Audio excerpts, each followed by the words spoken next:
but when you look at what Mount Brook Family has been able to do overall, like that's one of the things. Well, we would have never known about that or the communication because for so long we'd go to the board meetings and they'd say, hey, resolution, blah, blah, blah, I, blah, blah, blah, I. We're like, well, where do they talk about this stuff? All they do is I, just vote it through.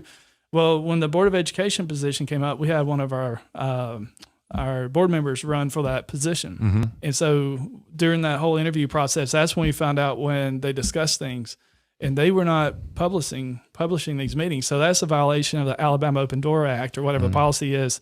And so we brought this up in May to some of the board members. It wasn't posted in June. We brought it back up again, and they lose like their indemnity. There's protection or something with that. So when they're meeting, it's not posted. So you can go back, look at the Mount Brook calendar. I went all the way back to 2018. The work sessions were not being posted. Right. And so if it wasn't for two parents sitting there watching and seeing what's going on, we would have never known. So now we go to the pre-work meetings, and they happen at 2:00. The III meeting happens at 3:30. And so if you want to hear about the decisions that are being made, we go to that. We go to that meeting now. And so we would have never known. And so that's when I hear the communicate. I would have never heard, we would have never been able to push back on that HB 123. And what that is a direct violation of our parents or the parents' rights. Right. You know, what do I want for my children? Against the law. Yes, in against terms the law. of like you had it wrong. You were breaking the law. Mount Brook would have never known. Right. And so we didn't take anything away from anybody. We just gave the parents the right to make that decision. Right. And so we was able to push back ADL. We pushed back on the second step, although it was now I know where to go to the meetings now because the administration can sit down there and say whatever they want. But now I can go to the real meeting. What transpired from there. So then all the masking stuff came through, and we got the data where. Let the parents make the decision. Do you want a mask? Whatever. But we got data when Delta come at the beginning of that school year. It was July. It was like right here. Right. And then September it hit up here, and there's an up mask.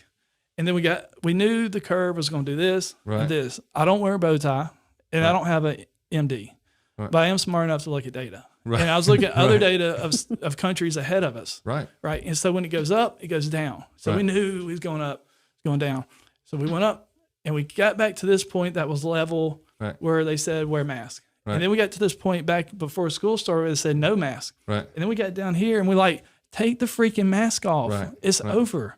And so when we got out for Christmas, the week before, I went and had a meeting with a couple of boards and superintendent. I had all my data and I showed them Delta.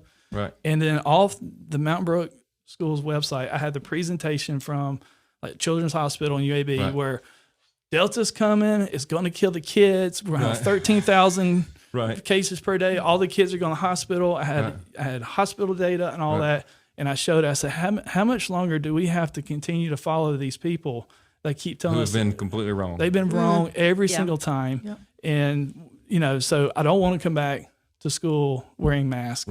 And then I laid out the whole conversation piece about the vaccines that everybody's had a chance to get vaccinated. You've got yours. Why did you get yours? They just tell me, well, not you, but the people sitting around me. They told me why. And I was like, so if you have the vaccine, can you get sick? Yes. Well, you go to the hospital? Maybe not. If I don't have it, I still get sick. I might go to the hospital. If you have it, can you spread it? Yes. If I have it, can I spread it? So the only one at risk here is the person not getting a vaccine. And we had the vac shot clinic at the school. So everybody's made an adult decision, yes or no. So when we come back, the only ones at risk are the ones that made the adult decision not to take it for whatever reason. And did they keep the policy? I don't want to take claim that we didn't wear masks. But we didn't come back in mask. I don't know what decision was made. It was there. one of y'all schools that was the most militant when we went to play basketball. It was us in Homewood. First one to mask, the last one to take it off. Every time.